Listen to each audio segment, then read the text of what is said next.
ప్రార్థన చేసుకుందాము. పరలోకమందున తండ్రి, యేసు ప్రభు నామమున మీకు వందనాలు ప్రభువా. మిమ్మల్ని ఆరాధించి మహిమపరిచి గణపరిచేయడం ఆ గొప్ప అవకాశం మాకు ఇచ్చిన స్తోత్రాలు తండ్రి.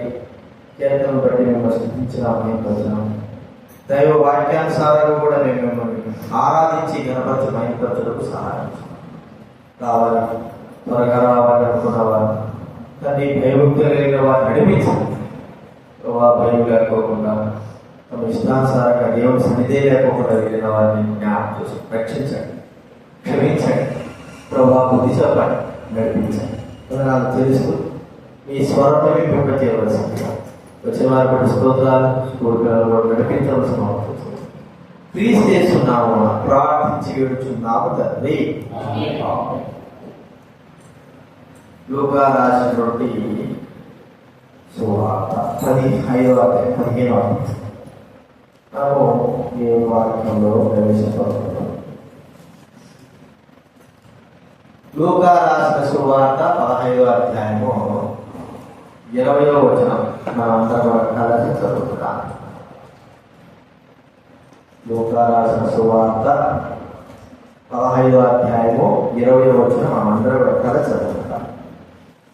వాడు ఇంకా దూరంగా ఉన్నప్పుడు తండ్రి వారిని చూసి కనిగరపడి పరిగెత్తి వాని నడ మీద పడి ముద్దు పెట్టుకొనెను. ఇక యేసు ప్రభువారు మరి చాలా చక్కటి ఉపమానాన్ని మనకి ఇక్కడ తెలియజేస్తూ వచ్చాడు. ఏంటంటే తప్పిపోయినటువంటి కుమారుడు, తండ్రికి దూరం అయిపోయినటువంటి కుమారుడి విషయము ఇక్కడ మనకు చెప్పవచ్చా. మరి ఎలాగా తప్పిపోయినాడు అంటే తన తండ్రి ఇంటి నుంచి ఆశ తీసుకొని చిన్న కుమారుడు వ్యక్తి వెళ్ళిపోయి తను ఎక్కడున్నాడో. అయితే కుమారుడు పోయినప్పటి నుంచి తండ్రి తన కొరకు ఎదురు చూస్తూ ఉన్నాడు. నా కుమారుడు వస్తాడు, నా కుమారుడు వస్తాడు, నా కుమారుడు వస్తాడు. చాలా మంది కుమారుడు బిడ్డలైన వారు దూరం అయిపోయినప్పుడు వారు ఎప్పుడు వస్తారో ఎదురు చూస్తా ఉన్నారు. మరి వారి కొరకే మరి ఎన్నో ఆశలతో చూస్తా ఉన్నారు. చనిపోయిన వారి కొరకు ఎవరు కూడా ఎదురు చూడరు. చనిపోయిన తర్వాత ఇక మళ్ళా కుమారుడు వస్తాడన్నది అసంభవం. కాబట్టి బిడ్డల కొరకు చనిపోయిన వారి కొరకు ఎదురు చూడరు. బ్రతికి ఉండి కుటుంబానికి తల్లిదండ్రులైన వారికి దూరం అయిపోయిన వారిని విషయమై తల్లిదండ్రులైన వారు ఎదురు చూసే వారిగా చూస్తారు. కాబట్టి ఇక్కడ తండ్రి తన బ్రతికున్న తన కుమారుడు తన దగ్గర నుంచి దూరం అయిపోయినప్పుడు తన గురించి ఆలోచిస్తూ ఎదురు చూస్తా ఉన్నాడు దూరం నుంచి. మరి ఏమైనా వస్తాడా మనసు మార్చులు వస్తాడా. చివరికి తన కుమారుడు రానే వచ్చాడు. ఎలాంటి స్థితిలో వచ్చాడనేది మనకి ఇక్కడ చెప్పబడతా. బట్టలు లేని స్థితిలో వచ్చాడు, చెప్పులు లేని స్థితిలో వచ్చాడు, ఒక బికారిగా లేకపోతే భిక్షకుడుగా ఉన్న స్థితిలో తన కుమారుడు తనకు ఎదురైనాడు. అయినప్పటికీ తండ్రి వెళ్ళి కుమారుడు మీద పడి ముద్దు పెట్టుకొని మెడ మీద ముద్దు పెట్టుకున్నాడు, గౌరవించుకున్నాడు, కనికరపడ్డాడు. ఈ విషయం మనకందరూ కూడా దేవుడు తన వాక్యం ద్వారా మనకు మాట్లాడుతున్నాడు.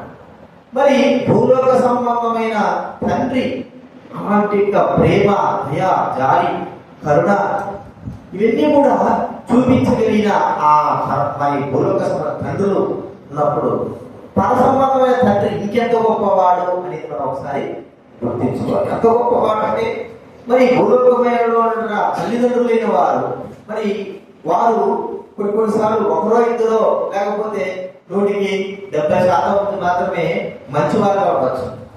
మరి 30% మంది పిల్లలైన వారు వదిలిపెట్టిన వారు ఉన్నారు. పిల్లలైన వారు వారి గురించి ఆలోచించలేని వారుగా ఉంటారు.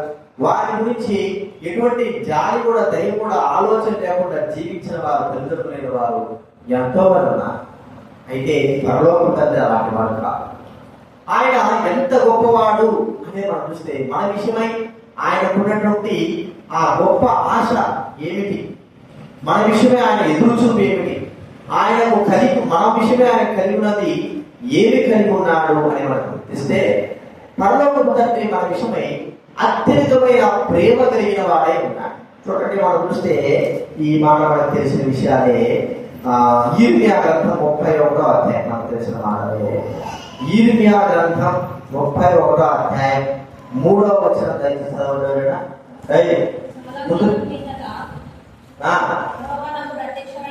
యెహోవా నాకు ప్రత్యక్షమైనను శాశ్వతమైన ప్రేమతో నేను నిన్ను ప్రేమిస్తున్నాను గనుక విడవక నీ ఎడల కృప చూపుతూ శాశ్వతమైన పరలోకపు తండ్రి చెబుతున్న మాట ఏంటంటే శాశ్వతమైన ప్రేమతో. శాశ్వతమైన ప్రేమ అది మనుషుల యొక్క ప్రేమ లాంటిది కాదు, జంతువుల ప్రేమ లాంటిది కాదు, లోకంలో ఉన్న ప్రేమ వలె ప్రేమ లాంటిది కాదు. ఇది శాశ్వతముగా ఉండేది, నిత్యముగా ఉండే ప్రేమ. ఇలాంటి ప్రేమ మానవుడు చూపించలేడు, ఏ తండ్రి కూడా ఈ లోకంలో చూపించలేడు. పరమ తండ్రి ప్రభువైన దేవుడు మనపై చూపించాడు. ఒక తప్పు చేసిన వ్యక్తి కుమారుడు తప్పు చేస్తే దూరం అయిపోతే మరి ఆ తండ్రి తన కొరకు ఎదురు చూస్తూ ఉంటున్నాడు. ఎదురు చూసి తన ప్రేమలతో కూడా కనుపరిచిన రీతిలో పరలోకపు తండ్రి మన విషయమై అత్యధికమైనటువంటి శాశ్వతమైన ప్రేమ చూపించిన వాడుగా ఉన్నాడు. చూడండి, మనకు ఒక మాట చూస్తే ఎఫెసీయులకు రాసిన పత్రిక 6వ అధ్యాయం, ఎఫెసీయులకు రాసిన పత్రిక 6వ అధ్యాయము చివరిలో 24 వచ్చిన 6:24 ఎఫెసీయులకు రాసిన పత్రిక 6:24 శాశ్వతమైన ప్రేమతో ప్రేమించే వారికి అందరికీ యేసుక్రీస్తును శాశ్వతమైన ప్రేమతో మనుషులు ప్రేమించడం కాదు, దేవుడే ప్రేమించిన వాడే ఉంటున్నాడు. అందుకే యేసుక్రీస్తు వారి గురించి ఒక మాట చెప్పబడిన మాట ఏంటంటే యోహాను సువార్త 17వ అధ్యాయం, యోహాను సువార్త 13వ అధ్యాయం మొదటి వచనం, 13వ అధ్యాయం మొదటి వచనం ఉండదు. యోహాను సువార్త 13వ అధ్యాయం వచ్చుడని యేసు పస్కా పండుగ బుద్ధి ఎరిగిన వాడై ప్రేమించి వారి అంతవరకు ప్రేమించి, అంతము అనేటువంటి మాట చూడండి ఇక్కడ ఉంది, సంపూర్ణముగా. ఇది పరలోకపు తండ్రి యొక్క ప్రేమ మన పట్ల ఉన్నది. ఇలాంటి యొక్క ప్రేమ కానీ దయ కానీ మరి శాశ్వతమైన ప్రేమ కానీ ఏ మానవుడు కూడా ఎవరు కూడా చూపించలేరు. ఇది ఆ ప్రేమను మనం పొందామంటే ఎంత ధన్యులమో. ఎలాగా ఆ ప్రేమను ఆయన మనకు కనుపరిచాడంటే తన కుమారుడైన యేసుక్రీస్తు వారిని మన కొరకై పాపులమై ఉండగా మన కొరకై తనను అర్పించడం ద్వారా ఈ ప్రేమ మన కొరకై మరి చూపించాడు. చూడండి, రోమా రాసిన పత్రిక 5వ అధ్యాయం 8వ వచనం చదవంటారా? రోమిలకు రాసిన పత్రిక 5వ అధ్యాయం 8వ వచనం. అయితే దేవుడు మన ఎడల తన ప్రేమ ఏం చేస్తున్నాడు అండి?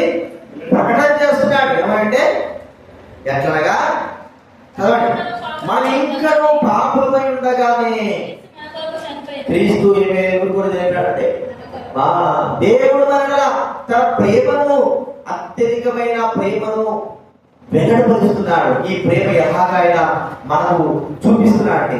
తన కుమారుడైన యేసుక్రీస్తు వారిని ఈ లోకంలో పంపి పాపలమైన మన నిమిత్తమై ప్రాణత్యాగం చేయడానికి కొరకై ఒప్పుకొని ఆయన ఈ లోకంలో పంపించున్నాడు. ఇది ప్రేమ అంటే. కాబట్టి ప్రేమ ద్వారా ఇందులో ప్రేమ ఉన్నది. దేవుడు మన కొరకై ఇందులో ప్రేమ ఉన్నదనే మాట చూడండి. మొదటి యోహాను రాసినటువంటి పత్రిక, మొదటి యోహాను రాసిన పత్రిక 4:10 మొదటి యోహాను రాసిన పత్రిక. తానే మనల్ని ప్రేమించి మన పాపములకు ప్రాయశ్చిత్తమై ఉండుటకు తన కుమారుని పంపెను. ఇందులో ప్రేమ ఉన్నది, ఇందులో ప్రేమ ఉంది. తన కుమారుని పంపినాడు. ఎందుకు? మన పాపములకు ప్రాయశ్చిత్తమై ఉండడానికి కొరకై తన కుమారుని మన కొరకై పంపినాడు. కాబట్టి గుర్తించుకుందా, ఇది పరలోకపు తండ్రి యొక్క గొప్పతనం, ఆయన యొక్క ప్రేమలో గొప్ప విశిష్టత. ఇది కేవలము లోకంలో వేరే మరి జంతువులకి లోకంలో సృష్టికి చూపించలేదు, కానీ తన స్వరూపంలో సృజింపబడిన మనకే ఈ ప్రేమను కనుపరిచినట్టున్నాడు. కాబట్టి అలాంటి ప్రేమను పొందిన మనం ప్రభువును ఆరాధించాలి. ఇంకా ఆ ప్రేమను పొందకోకుండా దేవుడికి దూరం అయిపోతున్నావా? ఆ ప్రేమను గుర్తించలేకపోతున్నావా? ఆ ప్రేమను గ్రహించలేకపోతున్నావా? మన వరకే ప్రాణం పెట్టి మనందరికీ ప్రాణం పెట్టిన ప్రభువుని యేసుక్రీస్తు ప్రేమను నువ్వు అర్థం చేసుకోలేకపోతున్నావా? గుర్తించుకో, ఆ ప్రేమ ఎంతో గొప్ప. కాబట్టి మొట్టమొదటిగా పరలోకపు తండ్రి యొక్క ప్రేమ శాశ్వతముగా మన పట్ల చూపించినాడు. రెండవదిగా ఆ ప్రేమ ఎలాగా మనం కనపరుచుకున్నాడంటే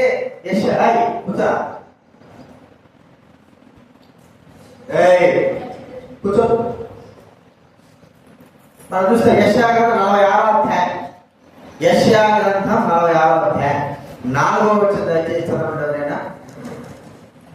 46 యెషయా గ్రంథం 3:4 యెషయా గ్రంథం 46వ అధ్యాయం 3వ వచనం 4వ వచనం.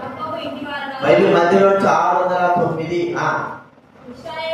యాకోబు ఇంటి వారులారా, ఇశ్రాయేలు ఇంటి వారులలో శేషించిన వారులారా, గర్భమున పుట్టినది మొదలుకొని నా చేత భరింపబడిన వారులారా మొదలుకొని నేను చంక పెట్టుకుని వారులారా నా మాట ఆలకించుడి. ముదిమి వచ్చు వరకు నేను నిన్ను ఎత్తుకున్నవాడు నేనే, నిన్ను ఎత్తుకున్నవాడు నేనే చేసినాను, చంక పెట్టుకున్నవాడు నేనే, నిన్ను ఎత్తుకొని రక్షించువాడు. ఎంత చక్కగా వాడదు. గర్భంలో పుట్టినది మొదలుకొని చంక పెట్టుకొని ఎత్తుకొని ఆ తల పెట్టుకొని ఎరే వరకు ఎత్తుకున్నాడు. ఇది పరలోకపు తండ్రి యొక్క గొప్ప విశిష్టత. మనకు ఆ యూట్యూబ్ లో అక్కడక్కడ కనపడతారు. ఒక తల్లికి కుమారుడు పుట్టాడు. మరి ఇద్దరు వారు పిచ్చివారు అంటే నడవలేరు, వారికి ఏమి తెలియదు. వారికి కూడా 50 సంవత్సరాలు ఉన్నాయి. 50 సంవత్సరాలు ఉన్నాయి. అయినా ఆ తల్లి భర్త లేకపోయినా కూడా వృద్ధాప్యం ఉన్నప్పుడు కూడా ఆ పిల్లలకి అన్నం చేయడం కానీ, వారికి స్నానం చేయించడం కానీ అన్ని కూడా తానే చేస్తాం. ఇలాగా ఎంతో మంది లోకంలో ఉన్నారు. అంటే వృద్ధాప్యం వచ్చిన తర్వాత కూడా వారు ఏం చేస్తున్నారు చెప్పండి? వృద్ధాప్యం వచ్చిన తర్వాత కూడా భూలోక సంబంధంగా తల్లిదండ్రులే వారిని పిల్లలు చూస్తున్నప్పుడు మన యొక్క వృద్ధాప్యం వచ్చేంత వరకు కూడా పరమ తండ్రి మనల్ని ఎత్తుకొని నడిపించేవాడు, మనల్ని సంకరం పెట్టుకునేవాడు. ఇది మన తండ్రి యొక్క గొప్పతనం. ఎలాగా అంటే ఒక మనుషుడు తన కుమారుని ఎత్తుకున్నట్లు చూడండి. ద్వితీయోపదేశ కాండం 1వ అధ్యాయం 31వ వచనం. ద్వితీయోపదేశ కాండం బైబిల్ ముందు భాగం నుంచి 146వ పేజ్ చూడండి. 146వ పేజ్ ద్వితీయోపదేశ కాండం 1వ అధ్యాయం 31వ వచనం. 1:31 ఐగుప్తులోను అరణ్యంలోను మీ కొరకు చేసినట్టు మీరు ఈ చోటికి చేరు వరకు మీరు వచ్చిన మనుషుడు తన కుమారుడు ఎత్తుకున్నట్లు. మనుషుడు ఏం చేస్తాడంటే చెప్పండి, మనుషుడు ఏం చేస్తాడంటే తన కుమారుడిని ఎత్తుకు. మనకు తెలుసు పాతకాలం ఇప్పుడంటే ఎత్తుకోవడానికి కష్టమైపోయింది. బైక్లో కూర్చోబెట్టుకోవడం, కార్లో కూర్చోబెట్టుకోవడం, సైకిల్లో కూర్చోబెట్టుకోవడం కదా. ఎత్తుకునేటువంటి అంత లేదు, ఏదో ఇంటిగా ఎత్తుకుంటాం. అయితే ఆ దినాల్లో ఒక దారి నుంచి ఒక ఊరికి వెళ్ళేటప్పుడు పిల్లలు నడుచుకుంటా తీసుకోగలుగుతా అంటే వాళ్ళు భుజాల మీద పెట్టుకోవడం కానీ, సంకల్లో పెట్టుకోవడం కానీ ఇవన్నీ ఉంటూ వచ్చాయి. ఇప్పుడు అంత యొక్క శ్రమ అవసరం లేదు. బైక్లలో తీసుకోపోవడం, కార్లో తీసుకోవడం చేస్తాం. మరి ఇక్కడ చూస్తున్నాడు, మనుషుడు తన కుమారుని ఎత్తుకుంటున్నట్లు. ఎంత ఎంత ఎంత వయసు వరకు కూడా మనం ఎత్తుకోగలం చెప్పండి? ఎంత వయసు వరకు? 5 సంవత్సరాలు. అది కూడా కష్టం మీద వాడి కాళ్ళు పిలిస్తే కష్టం మీద ఎత్తుకోగలం. 5 సంవత్సరాలు 6 సంవత్సరాలు దాటి మనం ఎత్తుకోవడానికి ఇష్టపడతామా? సాధ్యమైన కూడా నడిపించడానికి ఇష్టపడతాం. మరి అసలే బాగా లేకపోతే కానీ మనం ఎత్తుకోం. అయితే పరలోకపు తండ్రి మనం ఎలాగ ఎత్తుకుంటున్నాడు. తండ్రి నా ప్రభు తన యొక్క గొప్పతనం ఏమిటంటే, ముదిమి వచ్చే వరకు కూడా, మనం వృద్ధాప్యం వచ్చేంత వరకు కూడా, మనము చనిపోయేంత వరకు కూడా మనం ఎత్తుకుని చక్కర పెట్టుకునేటువంటి గొప్ప వ్యక్తిగా చూస్తున్నాం. చూడండి, పక్షుల గురించి మనం చూస్తే పక్షులు కూడా అదే స్థితిలో ఉంటున్నాయి. ఆ పక్షులు చూస్తాను చూడండి. నిర్గమాకాండం 19వ అధ్యాయం. నిర్గమాకాండం 19వ అధ్యాయం 4వ వచనం చదవబడిన బైబిల్ ముందు భాగం చదవబోయి ముందు భాగం చదవడా. నేను ఐగుప్తులకు ఏం చేస్తున్నా మిమ్మల్ని కూర్చో, మిమ్మల్ని గద్ద రెక్క మీద మోసి, మీరు చూసి గద్ద రెక్కల కింద మోసి అనే మాట చూడండి. మనం చూస్తుంటే యెషయా 31వ అధ్యాయంలో పిల్లలు ఏం చేస్తుంటారంటే, గ్రంథ 31వ అధ్యాయము 11వ వచనం చదవడం, 5వ వచనం చదవండి. 5వ వచనం. పక్షులు ఎగురుచు తన పిల్లలను కాపాడినట్లు, పక్షులు ఎగురుతూ తన పిల్లలు ఏం చేస్తాయంటే కాపాడుతా ఉంటాయి, ఎగురుతూ కాపాడుతూ ఉంటాయి. అంటే పక్షి గడ్డ తన పిల్ల పైకి కింద పడిపోతుంది అనుకో, దాన్ని పడేంత వరకు ఉంది సార్, వెంటనే వచ్చి తన రెక్కల మీద అది ఆ పిల్లల్ని మోసేందుకు మనం చూస్తా ఉంటున్నాం. కాబట్టి అది ఎగిరేంత వరకు కూడా దాన్ని కాపాడే బాధ్యతగా, పడిపోకుండా దాన్ని భద్రపరిచే బాధ్యతగా ఒక గ్రద్ద తను బాధ్యత తీసుకున్నట్టు కూడా చూస్తాను. మరి పరలోకపు తండ్రి మన విషయం ఎంత గొప్పగా అంటే ఎత్తుకొని మోసేవాడు. మనము వృద్ధాప్యం వచ్చినప్పుడు కూడా మనం ఎత్తుకొని నడిపించి చక్కర పెట్టుకునేటువంటి ఆ గొప్ప దేవుడు, ఇది మనం గుర్తించుకోవాల్సిన వారుగా. ఇది పరలోకపు తండ్రి యొక్క గొప్ప గొప్ప కార్యం, గొప్పతనము అనేది మనం గుర్తించుకోవాలి. అది మనం గుర్తిస్తే ఎత్తుకొని మోసేటువంటి వాడు. అంత మాత్రమే కాదు, పరలోకపు తండ్రి యొక్క గొప్పతనము, వ్యక్తిత్వము ఏంటంటే చూడండి, ఆయన 103వ కీర్తన 13వ వచనం. 103వ కీర్తన 13వ వచనం. తండ్రి తన కుమారుని ఎడల జాలిపడినట్లు జాలిపడును. ఇంకో మాట చెప్పుకోవాలంటే పరలోకపు తండ్రి క్షమాపణ గుణం కలిగిన వాడు. చూడండి, ఇక్కడ మనం చూస్తా ఉంటే ఆ తండ్రి తప్పుపోయిన కుమారుడి తండ్రి రాగానే ఆ కుమారుడు రావడం ఆలస్యం, పరిగెత్తుకొని వెళ్ళి మా మెడ మీద పడి ముద్దు పెట్టుకొని మరి తనను క్షమించినాడు. తన కుమారుడు తను క్షమించు తండ్రి అని అనగానే అని అనకముందే తనను క్షమించినట్లుగా మనం చూస్తాం. తన తప్పును క్షమించాడు. మరి మన విషయమే, మన పరలోకపు తండ్రి ఎలాంటి క్షమాపణలు కలిగిన వాడు. ఎన్ని తప్పులు ఒకటే వెంట మనం చేసిన తప్పులు చేస్తానే ఉంటాం. కానీ తండ్రి మన తప్పులన్నింటినీ కూడా క్షమించేవాడుగా చూస్తాం. వాటిని క్షమించేటువంటి దయాహృదయం కలిగిన వాడు. అందుకే యేసుక్రీస్తు వారు తండ్రి దేవుని గురించి మాటలు చూడండి. యెషయా కీర్తన గ్రంథం 86వ అధ్యాయం. కీర్తన గ్రంథం 86వ అధ్యాయం 5వ వచనం. కీర్తన గ్రంథం 86 5వ వచనం. 86వ అధ్యాయంలో ప్రభువా నీవు దయాళుడవు, క్షమించుటకు సిద్ధ మనసు కలిగిన వాడవు. అంతమాత్రం కాదు, క్షమాపణ అనేది మా పరమ దగ్గరనే ఉంది. ఇక ఏ మానవ దగ్గర క్షమాపణ దొరకదు. అందుకే 130వ కీర్తనలో 4వ వచనం చూడండి. 130 కీర్తన 4వ వచనం. బైబిల్ మధ్యలో నుంచి తీయండి. బైబిల్ మధ్యలో నుంచి 523వ పేజ్ 522 130వ చదవండి. ఆయనను జనుని ఎంతో భయభక్తులు నిలుపునట్లు నీ యొక్క క్షమాపణ దొరుకును. ఎవరి దగ్గర దొరుకుతుందండి? తండ్రి దగ్గర. తండ్రి దగ్గర దొరకకపోతే ఎక్కడ దొరుకుతుంది మన క్షమాపణ? ఎవరి దగ్గర కూడా దొరకనే దొరకదు. తండ్రి క్షమించాలి, తండ్రే క్షమించాలి. తండ్రి చెప్తే ఏ మానవుడు కూడా క్షమించలేడు. అంత క్షమాపణ కలిగిన దయాహృదయం కలిగిన వాడు ఎవడు కూడా లేడు. మనం చేసే తప్పులకి, మనం చేసినటువంటి క్రియలకి తండ్రి గాని భరిస్తున్నాడు కానీ ఇక ఏ మానవుడు కూడా భరించలేడు.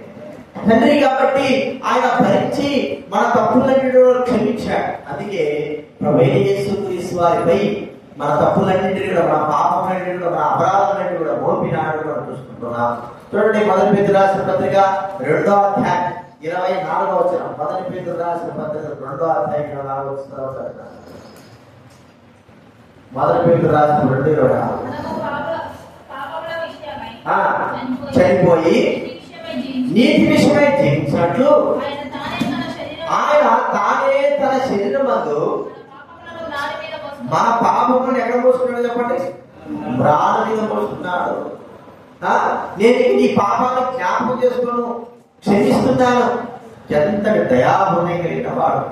అందుకే యేసుక్రీస్తు వారు శిలువలో కూడా చనిపోతా ఉంటే, ఆయన శిలువ వేస్తా ఉంటే, తండ్రి మీరు ఏం చేస్తున్నారు, మీరు ఎదురు, వీరు క్షమించినటువంటి దయ కలిగిన మాటలు, క్షమాపణ కలిగిన మాటలు ప్రభువైన యేసుక్రీస్తు వారి మాటలు చూస్తున్నారు. ప్రియమైన వారా, ఇంతగా క్షమించే దేవుడు మా ఇంకెవరు పడతారు. కాబట్టి మనం భరించడమే గొప్ప సంగతి, మన పాపాలను క్షమించడం ఇంకా గొప్ప సంగతి. మన యొక్క ఆగడాలను, లేకపోతే మన యొక్క తప్పులను, మన యొక్క మోసాలను భరించడమే కాకుండా వాటన్నిటిని క్షమించేటువంటి పరలోకపు తండ్రిని మనం స్తుతించి ఆరాధించాలి. తన కుమారుడైన యేసుక్రీస్తు వారిలో ఆ యొక్క హృదయము, ఆ క్షమాపణ హృదయం ఉంచి ఆయన ఎంతగా తండ్రి ప్రజలైన వారిని, బిడ్డలైన వారిని మరి క్షమిస్తున్నాడో ఆ శిలువే మనకు సాక్ష్యంగా ఉంటాం. అది గుర్తించుకుందాం. ఆ ప్రభువైన దేవుడు గొప్ప క్షమాపణ కలిగిన వాడని మనం గుర్తించుకొని ఆ యొక్క తండ్రి తప్పు మీద కుమారుని తండ్రి ఎంతగా క్షమించినాడు, అంతకంటే 100 రెట్లుగా మనల్ని క్షమించి మనల్ని ప్రేమించినాడు, మన పాపాలను క్షమించినాడు, మన పాపం తనపై తీసుకున్నాడు. ఇది మనం గుర్తించుకోవాలి. ఇది 3వ మనం చూస్తున్నాం. చివరికి మనం చూస్తామంటే తండ్రి తనకు కలిగినంత కూడా కుమారుడికి ఇచ్చేసాడు. కుమారుడికి ముందుగానే అంత ఇచ్చాడు. అయితే కుమారుడు అంతా పోగొట్టుకున్నాడు. లూకాసు వార్త 15వ అధ్యాయం బైబిల్ గ్రంథం నుంచి 68వ పేజీ. బైబిల్ గ్రంథం నుంచి 68వ పేజీ చూడండి. 17వ అధ్యాయము 13వ వచనం చదవండి ఎవరైనా.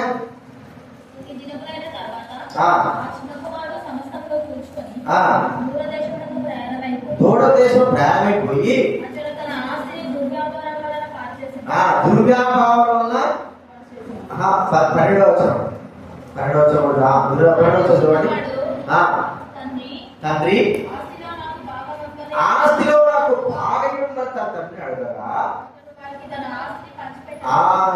ఆస్తిని పంచి పెడితే ఒకడేమో ఇంటికి అడుగుకోడు. చిన్నవాడు ఏం చేశాడంటే తన ఆస్తిని చిన్న కుమారుడు మాట వాక్యం, చిన్న కుమారుడు ఆస్తిని తీసుకొని ఓట కట్టుకొని వెళ్ళిపోయాడు. ఏమైనా బాగుపడ్డాడా అంటే ఏం బాగుపడదు, అంత కూడా వ్యర్థం చేసేస్తున్నాడు. తన దగ్గర ఏమి కూడా లేదు, అంత నష్టపోయినాడు. ఇక తన దగ్గర బట్టలు ఉన్నాయి, ఆ చెప్పులు కూడా అమ్ముకున్నాడేమో, చెప్పులు అమ్ముకున్నాడు, ఉంగరం అమ్ముకున్నాడు, మంచి వస్త్రాలు ఒకవేళ ఉంటే అవి కూడా అమ్ముకునేటాడు. మరి అంత మాత్రం కాదు, తనకి ఏమేమి మరి అన్ని అమ్ముకున్నాడు. చివరికి ఎక్కడో పాత బట్టలు వేసుకునేటాడు. ఆ పాత బట్టలు దొరికింది. ప్రియమైన వాళ్ళరా, చివరికి తన జీవితంలో ఎంత నష్టపడ్డాడంటే చెప్పలేని నష్టం, అంత కోల్పోయాడు. ఇప్పుడు వెళ్ళిపోయిన తర్వాత తన తండ్రికి సంబంధించిన దాంట్లో ఎటువంటి అధికారం తనకు లేదు. ఎందుకంటే అంత ఇచ్చేసాడు. తండ్రి దగ్గర ఏం లేదు, తండ్రి దగ్గర ఏం లేదు, ఆ ఇల్లు ఉండాలి అంతే, అంత ఇచ్చేసాడు. ఇక కుమారుడికి ఇచ్చిన తర్వాత తను వెళ్ళిపోవాల్సిందే. ప్రియమైన వాళ్ళరా, అయితే అంత ఖర్చు అయిపోయింది, ఎంత నష్టపడ్డాడో తెలుసు. తిరిగి తండ్రి దగ్గరకు వస్తే ఎంతటి గొప్ప ఆ ప్రేమ చుంటున్నాడు, దయ చుంటున్నాడు. మనకు ఆశ్చర్యమైపోయింది. అరే అంత అయిపోయింది కదా, మళ్ళీ తిరిగి నా తండ్రిని ప్రేమించడమే కాకుండా మరి కొత్త బట్టలు ఇస్తుంటున్నాడు. మరి ఆయన ఉంగరం ఇచ్చాడు, చెప్పులు దొరికిచ్చాడు. ఒక మాట చెప్పుకోవాలంటే తండ్రి దగ్గరికి వెళ్ళిపోయిన తర్వాత కుమారుడు ఆ స్థానము తనకు పోయినట్టుగానే ఉంది. తిరిగి ఆ గొప్ప స్థానాన్ని తనకు అనుగ్రహించాడు. ఇది భూలోక సంబంధమైన తండ్రి గురించి మనం చూస్తే పరమ తండ్రి ఏంటి? మనం అన్ని పోగొట్టుకున్నాం. దైవికంగా మనకి ఏమేమి పొందాలనుకుంటున్నామో, పొందడానికి అర్హత ఉందో అన్ని పోగొట్టుకున్నాం కేవలం పాపం ద్వారా. అయితే ప్రభువైన యేసుక్రీస్తు ద్వారా అన్ని పర సంబంధమైనవన్నీ కూడా మనకు అనుగ్రహించాడు. చూడండి, ఎఫెసీ పత్రిక 1వ అధ్యాయం, ఎఫెసీ రాసిన పత్రిక 1వ అధ్యాయము 3వ వచనం బైబిల్ వ్యాకరించి 173, ఎఫెసీ 1:3.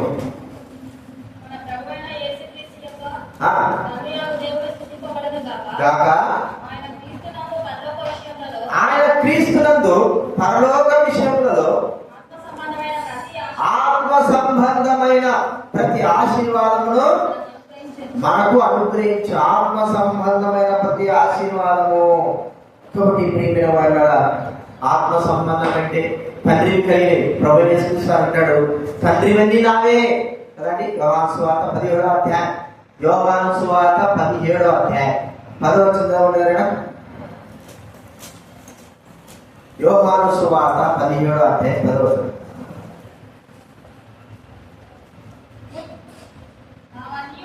నావన్నీ నీవి, నావన్నీ నీవి, నీవన్నీ నా. అంటే తండ్రికి కలిగినవన్నీ కూడా ప్రభువైన యేసుక్రీస్తు వారివే. చూడండి, ఇంకా చక్కటి మాట. యోహాను సువార్త 16వ అధ్యాయం 15వ వచనం. 16-15.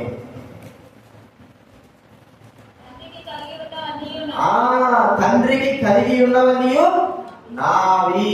ఇప్పుడు ఎందుకంటే ఏక కుమారుడు, మరి ప్రియమైన కుమారుడు, ఏక పుత్రుడు ప్రభువైన యేసుక్రీస్తు. మరి ఆయన పుత్రుడు కాబట్టి అన్ని కూడా కుమారుడైన యేసుక్రీస్తు వారికి చెంది ఉన్నాయి. అయితే తండ్రి యొక్క ప్రేమ ఏమిటంటే కుమారుడితో పాటు మనం కూడా ఆయన కుమారుడుగా స్వీకరించడమే గొప్ప, మరి మనకు గొప్ప ఆశీర్వాదం. చూడండి, ఒక మాట గలతీ రాసిన పత్రిక 4వ అధ్యాయం 7వ వచనం. గలతీ రాసిన పత్రిక 4:7. గలతీ రాసిన పత్రిక 4:7 వచనం. కాబట్టి నీవు దాసుడవు కావు, కుమారుడవే. దాసుడవు కావు ఎవరండి? కుమారుడవే. వారసుడా? కుమారుడవైతే దేవుని ద్వారా వారసుడు. కుమారుడైతే దేవుడి ద్వారా వారసుడు అంటే మనము దేవుడి ద్వారా. కాబట్టి వారసులు దేవుడి ద్వారా వారసులం అయిపోయి ఉంటున్నాం. మనం గుర్తించుకోవాల్సిన వారు కాబట్టి. అందుకే మరి బైబిల్ గ్రంథంలో మనం చూస్తే కుమారుని యొక్క ఆధిక్యత భూలోకంలో కూడా కుమారునికి చాలా ఆధిక్యత. చూడండి, రోమిలికి రాసిన పత్రిక 8వ అధ్యాయం, రోమిలికి రాసిన పత్రిక 8వ అధ్యాయము 17వ వచనం చదవండి. చివరిగా రోమిలికి రాసిన పత్రిక 8:17. మనము పిల్లలమైతే వారసులము. 16 వచ్చింది, 15 వచ్చింది. ఏదైనా మీరు దాసపాత్మను పొందలేదు, పొందితిరి. ఆ ఆత్మ కలిగిన వారమై మనము అబ్బా తండ్రి అని మొరపెట్టుచున్నాము. ఆత్మ తానే తన ఆత్మతో సాక్ష్యం ఇచ్చుచున్నాడు. మనము పిల్లలమైతే వారసులము, అనగా దేవుని వారసులము, మహిమను పొందుటకు ఆయనతో శ్రమపడినట్లుగా క్రీస్తు తోడి వారసులము. చాలా చక్కటి మాట మనకు ప్రభు వినిపిస్తారు. క్రీస్తుతో పాటి మరి వారసుల పిల్లలమైతే మన పిల్లలమా కదా? దేవుని పిల్లలమే. తండ్రి మన పరలోకపు తండ్రి. ఆయనను బట్టి మనము ఇది మరి పిల్లలమని పిలవబడుతున్నాం. కాబట్టి పరమ తండ్రి తనకు కలిగినంత కూడా కుమారుడు ఇచ్చేసాడు. కుమారుడితో పాటు మనం కూడా ఆ అధికారానికి, ఆ ఆశీర్వాదానికి వారసులుగా చేసి ఉంటున్నాడు. దీనికి మనము అర్హులమా? దీనికి మనం అర్హత కలిగి ఉందా అంటే ఎంత మాత్రం కూడా కుమారుడితో మనకి ఎంత మాత్రం అర్హత లేదు. భూలోక సంబంధమైనటువంటి మరి అబ్రహాం కుమారుడు ఇష్మాయిలు, మరి ఇస్సాకు చూస్తా ఉంటే ఇష్మాయిలు ఇస్సాకుగా సమాన వారసత్వం కలిగిన వాడు కాడు. మరి అబ్రహాం పుట్టినాడే కదా అంటే అబ్రహాం పుట్టినచ్చేమో కానీ దాసి కుమారుడు. మరి నా నిజముగా శారా తన భార్య కుమారుడు కాదు. వాగ్దాన పుత్రుడు కాదు, మరి కుమారుడే కావచ్చు. అయితే ఇస్సాకు మరి అబ్రహాము యొక్క నిజమైన కుమారుడు కాబట్టి తన కలిగినంత కూడా అబ్రహాము తనకు అనుగ్రహించుంటున్నాడు. అతన్నే వారసుడిగా చేసుకుంటున్నాడు. భూలోక సంబంధమైన కుమారుడు యొక్క పరిస్థితి, మరి పరమ తండ్రి యొక్క పరిస్థితి మనం చూస్తే మన విషయమై ఆయన ఎలాంటి యొక్క వారసత్వం కలిగి ఉంటున్నాడంటే క్రీస్తుతో పాటు మనం కూడా వారసు. నిజ కుమారుడు ప్రభువైన యేసుక్రీస్తు. మనము ఆయన కుమారుడు కాదు, కానీ మనం ఏం చేసినట్టు మనం అందరినీ దత్తపుత్రులుగా తీసుకున్నాడు. అంటే మనం ఏం చేశాడు? దత్తతకు తీసుకున్నాడు. ఎవరికి దత్తత తీసుకోవడమే కాకుండా క్రీస్తుతో పాటు మనకంతా కూడా వారసత్వాన్ని అనుగ్రహించుకుంటున్నాడు. ఇది పరమతండ్రి యొక్క గొప్పతనం. ఆ గొప్పతనాన్ని బట్టి ఇప్పుడు ఇక్కడ మనం చూస్తా ఉంటే ఇక లూకాసు 15లో ఆ తప్పైన కుమారుని తండ్రి తన కుమారుడు వచ్చాడు కాబట్టి తనకి ఏం చేశాడు? అధికారం ఇచ్చాడు. అదే తప్పిపోయినటువంటి దాసుడు పైన, పెద్ద దాసుడు పైన అధికారం ఇస్తాడా? అర్థమైందా? తన కుమారుడు, సొంత కుమారుడు వచ్చాడు కాబట్టి తనకు తిరిగి అధికారం ఉంది. తన ఇంట్లో 10 సంవత్సరాలు పనిచేసి 20 సంవత్సరాలు పూర్తి చేసినంత మాత్రంగా తిరిగి వచ్చిన తర్వాత నాకు కొడుకు అంటాడా అన్నాడు. ఎందుకు? వాడు దాసుడు 20 సంవత్సరాలు చేసి, 30 సంవత్సరాలు చేసి, 40 సంవత్సరాలు చేసి, ఎన్ని సంవత్సరాలు చేసిన దాసుడు ఒకవేళ తండ్రికి ఆ యొక్క యజమానికి కుమారుడు లేకపోతే దాసుడైన వాడు ఏమవుతాడు? కుమారుడుగా ఎంచబడతాడు. కుమారుడు నుండి దాసుడు ఎన్ని సంవత్సరాలు ఉన్నప్పటికీ కూడా అతడు కుమారుడుగా ఎంచబడడు. కాబట్టి మనం అలాంటి వారమే. అయితే ప్రభుత్వ దేవుడు మనల్ని దత్తపుత్రులుగా చేస్తున్నాడు. కుమారుడికి వారసులుగా, అంటే కుమారుడితో పాటు ఉండడానికి ఇష్టపడినాడు మనల్ని. అది పరమతండ్రి యొక్క గొప్పతనం. కాబట్టి ఈ 4 విషయాలు మొట్టమొదటి ఏం చూస్తుంది కాబట్టి పరమతండ్రి యొక్క గొప్పతనం ఏమిటి? శాశ్వతమైన ప్రేమ అని మనం చూస్తుంటాం. మనుషుల ప్రేమ కాదు, ఇది పరలోకం శాశ్వతమైన ప్రేమ. రెండోది ఏం చూశాడు? ఎత్తుకొని మనల్ని చక్కర పెట్టుకున్నవాడు, నడిపించిన వాడు, ఎత్తుకొని ముదిమి వచ్చే వరకు కూడా మనల్ని ఎత్తుకున్నవాడు. మూడోది ఏం చూసాం చెప్పండి? క్షమాపణాగుణం, గొప్ప క్షమాపణాగుణం కలిగినటువంటి వాళ్ళగా మనం చూస్తుంటాం. నాలుగోదిగా వారసులుగా చేయడం అనేది ఇది తండ్రి యొక్క గొప్పతనము, పరమ తండ్రి యొక్క గొప్పతనం. ఈ విషయాలు జ్ఞానం పెట్టుకున్నాం. ఆరాధనలో ప్రవేశిద్దాం. దేశంలో ఒక పాట పాడుకుందాం.